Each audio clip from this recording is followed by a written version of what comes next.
Welcome to Tamil Nadu TNPSC. இன்றைக்கி நம்ம இந்த வீடியோவில் என்ன பார்க்க போகிறோன்னா 11th ஜியாகிரஃபியோட புக் பேக்கில் இருக்கிற கொஷின் அண்ட் ஆன்சர் தான் பார்க்க போகிறோம்.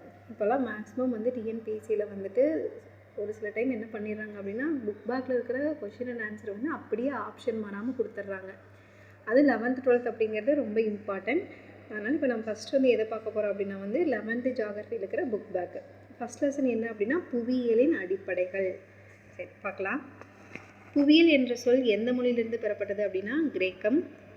புவியியலின் 4 மரபுகளை அறிமுகப்படுத்தியவர் யார் அப்படின்னா வில்லியம் டி பாப்டிசன்.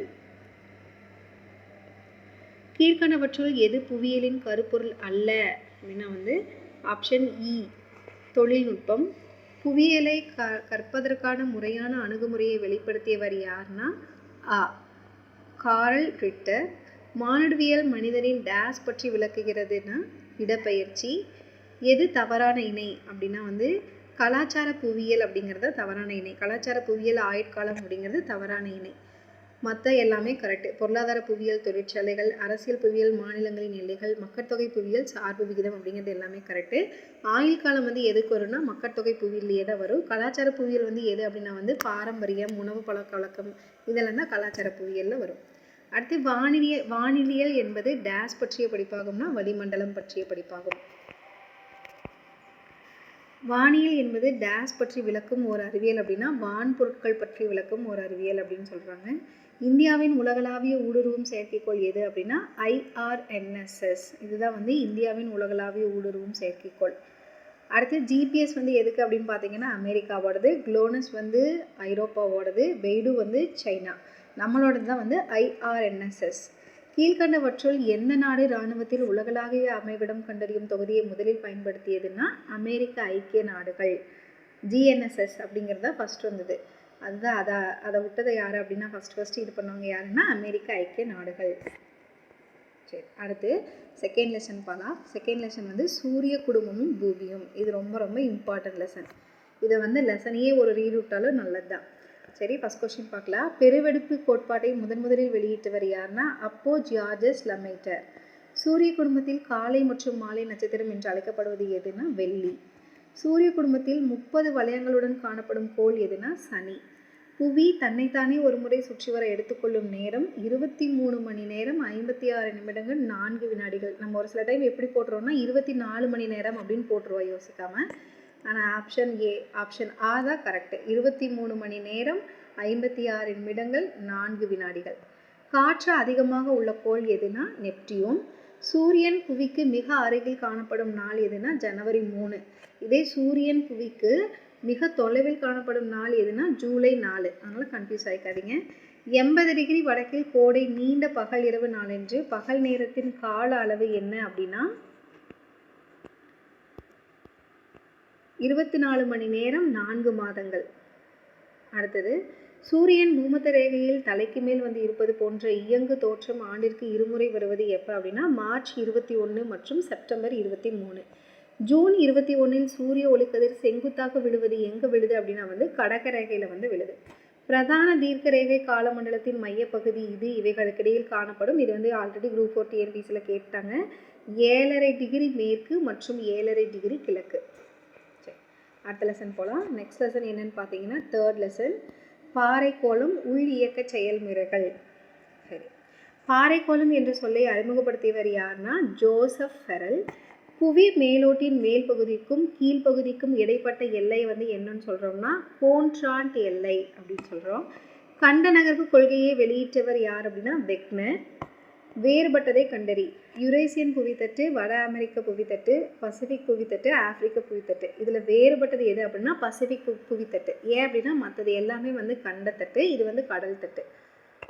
அடுத்தது கொடுக்கப்பட்டவற்றுள் ஒன்று உலகின் மிக ஆழமான அகழியாகும்னா மரியானா அகழி. மரியானா ட்ரென்ச் தான் உலகின் மிக ஆழமான அகழின்னு சொல்கிறாங்க.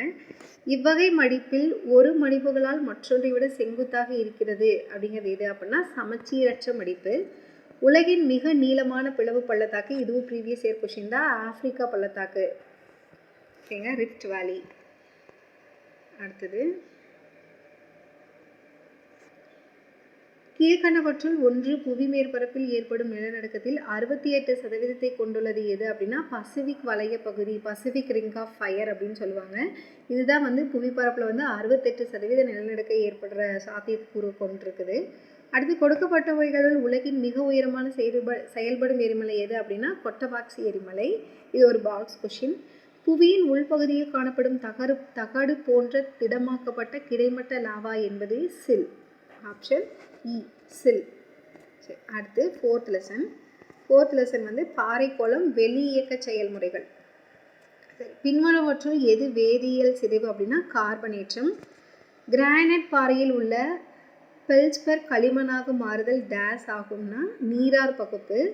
தமிழ்நாட்டில் எந்த மாவட்டத்தில் நிலச்சரிவு அதிகமாக உள்ளதுன்னா நமக்கு ஆப்வியஸ்லி தெரியும், நீலகிரி. நீர் சுழன்று நீர்வீழ்ச்சி குளத்தில் விழுவதை டேஸ் என்கிறோம்னா நீர்ச்சுழி. ஆற்று வளைவு மற்றும் நெளிவை டேஸ் என்கிறோம்னா மியாண்டர்.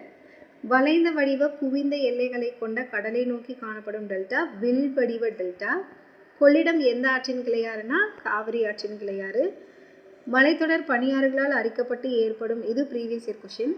அரை அரங்க வடிவிலான வட்ட குளிர்ந்த நிலத்தோற்றம் டேஸ் ஆகும்னா சர்க்கு. அடுத்து சுண்ணாம்பு கற்கள் கரைதலினால் முழுவதும் அகற்றப்பட்டு அவ்விடத்தில் ஒழுங்கற்ற பள்ளங்கள் மற்றும் முகடுகள் தோன்றுவதை டேஸ் எனப்படும்னா லாபிஸ். கடல் வளைவுகள் உடைந்து பின்வருவற்றுள் எது உருவாகும்னா கடல் தூண் உருவாகும். சரி, அடுத்து நெக்ஸ்ட் லெசன் பார்க்கலாம். ஃபிஃப்த் லெசன் நேம் என்ன அப்படின்னு பார்த்தீங்கன்னா நீர்க்கோளம். கங்கையாறு எங்கிருந்து உற்பத்தி ஆகிறதுனா பனியாறு.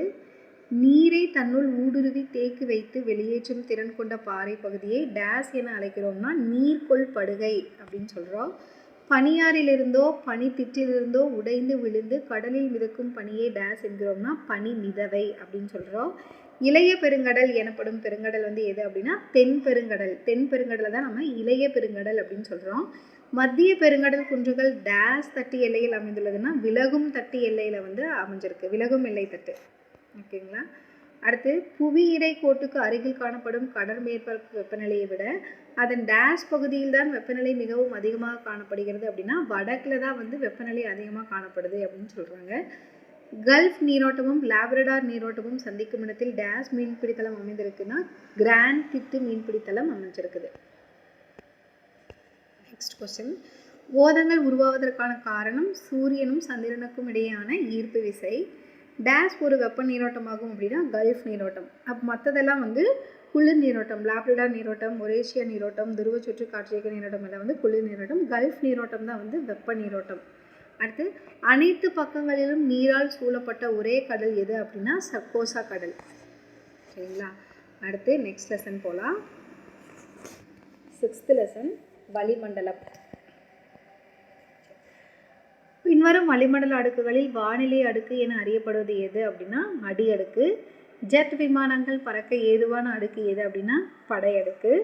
பின்வரும் வளிமண்டல அமைப்பில் சூரியனிடமிருந்து வரும் புற ஊதா கதிர்களை உட்கிரகித்து புவி வெப்பமடையாமல் பாதுகாக்கும் அடுக்கு எது அப்படின்னா ஓசோன் அடுக்கு.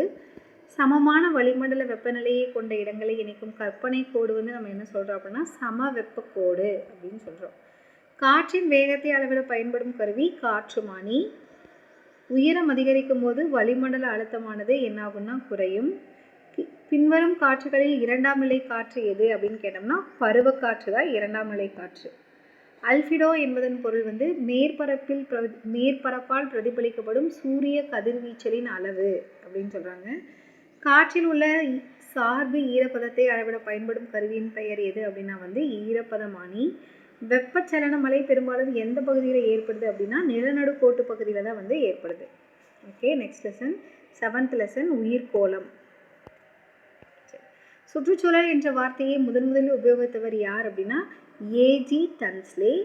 புவியின் முக்கிய ஆற்றல் மையம் எது அப்படின்னா சூரியன். உணவு சங்கிலியின் முயலின் நிலைப்பாடு என்ன அப்படின்னா முதலாம் நிலை நுகர்வோர். எந்த வகை உயிர்கள் தாவரம் மற்றும் விலங்குகளை உண்ணும்னா அனைத்துண்ணி. கீழ்கண்டவற்றுள் எது பாலைவன சூழல் உயிரின குழுமத்தை சார்ந்ததுன்னா கள்ளிச்செடி. ஏன்னா யூக்லிப்டஸ், பைன், தேக்கு இதெல்லாம் வந்து மலையில் இருக்கிற தாவரங்கள். கள்ளிச்செடி தான் வந்து பாலைவனத்தில் வளரக்கூடியது. கீழ்கண்டவற்றில் ஆப்பிரிக்காவின் வெப்பமண்டல பசுமைமாறா காடுகளில் வாழும் பழங்குடியின இனத்தவர்கள் யார் அப்படின்னா வந்து பிக்மிகள். அடுத்து அதிக எண்ணிக்கையிலான தாவர இனங்கள் டேஷ் உயிரின குழுமத்தில் காணப்படுகிறதுனா வெப்பமண்டல மலைக்காடுகள்.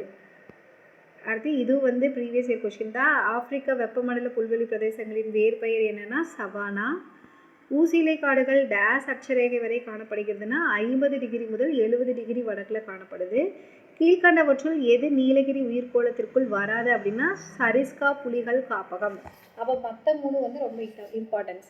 இப்போ வேறு எதெல்லாம் வரும் அப்படின்னா பாண்டிப்பூர் தேசிய பூங்கா, நாகர்கோல் தேசிய பூங்கா, முக்கூர்த்தி தேசிய பூங்கா, இந்த 3மே வந்து நீலகிரி உயிர்கோள பெட்டகத்தில் வந்து இருக்குது. அப்போ சரிஸ்கா புலிகள் காப்பகம் மட்டும்தான் இல்லை. சரி, அடுத்து 8th லெசன். இயற்கை பேரிடர் அபாய குறைப்பு விழிப்புணர்வு. சரி, ஒரு சில டைம் வந்து நம்ம இந்த லெசன் வேண்டாம், இதெல்லாம் படிக்க வேண்டாம் அப்படின்னு ஸ்கிப் பண்ணிப்போம். ஆனால் இதிலிருந்து ப்ரீவியஸ் இயர் கொஷின் வந்து கேட்டிருக்கிறாங்க. தீ விபத்தப்போ நம்ம என்னென்ன முன்னெச்சரிக்கை நடவடிக்கை எடுக்கணும், நிலநடுக்கத்தின் போது நம்ம என்னென்ன முன்னெச்சரிக்கை நடவடிக்கை வந்து எடுக்கணும் அப்படிங்கிற கொஷின்ஸ் வந்து இப்போ கேட்டிருக்கிறாங்க ப்ரீவியஸ் இயர் கொஷினில். சரி, ஒவ்வொரு வருடமும் சராசரியாக டேஷ் மில்லியன் மக்கள் வெவ்வேறு வகையான பேரிடர்களால் பாதிக்கப்படுகின்றன 232. டேசாம் ஆண்டு 168 நாடுகள் எல்லா வளர்ச்சி மற்றும் மனிதநேயம் சார்ந்த நிறுவனங்கள் கியூகோ செயல் திட்ட விரைவில் கையெழுத்திட்டது அப்படின்னா 2005. பேரிடர் அபாய குறைப்பிற்கான பொது விழிப்புணர்வுக்கு எத்தனை முக்கிய முறைகள் இருக்குது அப்படின்னா 4 முக்கிய முறைகள் வந்து இருக்குது. அடுத்து இந்தியாவில் மொத்த நிலப்பரப்பில் 33% பகுதிகள் டேஸிற்கும் குறைவான மழைப்பொழிவை பெற்றால் அதனை நாள்பட்ட வளர்ச்சி பகுதி என சொல்லலாம்னா 750 மில்லிமீட்டர். விழு மூடிக்குள் பிடி அப்படிங்கிறது எந்த பேரிடருக்கு முக்கியமானதுன்னா நிலநடுக்கம். இதே வந்து தீ விபத்துக்கு வந்து என்ன சொல்லுவாங்கன்னா